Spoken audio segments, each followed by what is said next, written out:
There's a puppeteer on the right for one arm, puppeteer on the left for another arm. There's a puppeteer for the mouth.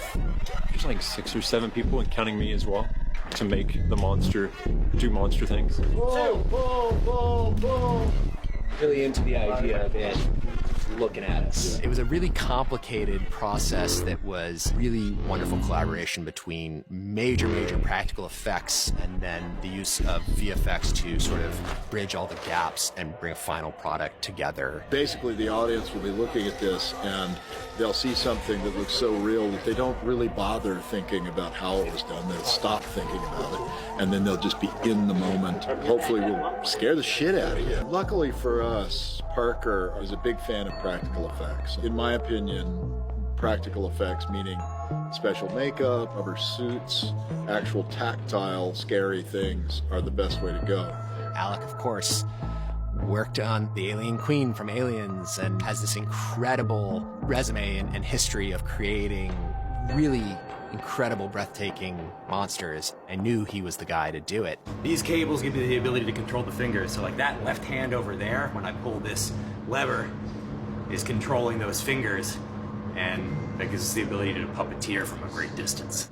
It was a lot of R&D. It started with concept art to sort of design what this thing was going to look like, and then Alec and his team took it over and began to figure out how are we going to bring this 12-foot tall monster that comes out of a 5'3" woman's torso and is still using her legs. How is this going to work? How are we going to pull this off? And how are we going to put it on main stage in an arena? These are the parts and pieces of the monstrosity. It is many hundreds of hours of work that goes into creating a creature like this.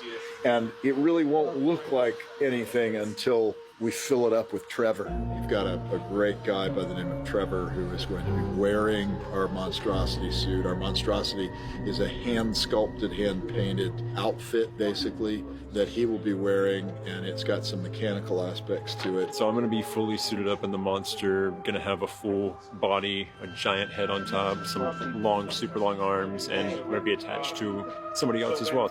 It's like one of those like horse costumes you saw when you were a kid, just on a terrifying level. It starts with the hands coming out of a stomach. So we're basically giving birth to me. It's not the first time in my life. We have 3 costumes being made at this very moment that will fit onto a puppet that have a separating zipper down center front. And so when the puppet splits open, it will separate with it. And in addition to that, we have 3 sets of arms that are going to be worn by puppeteers on the side, ripping the puppet apart. And then a set of little briefs that will be worn by someone who is the stand-in puppet legs. It's a lot of moving parts for one look.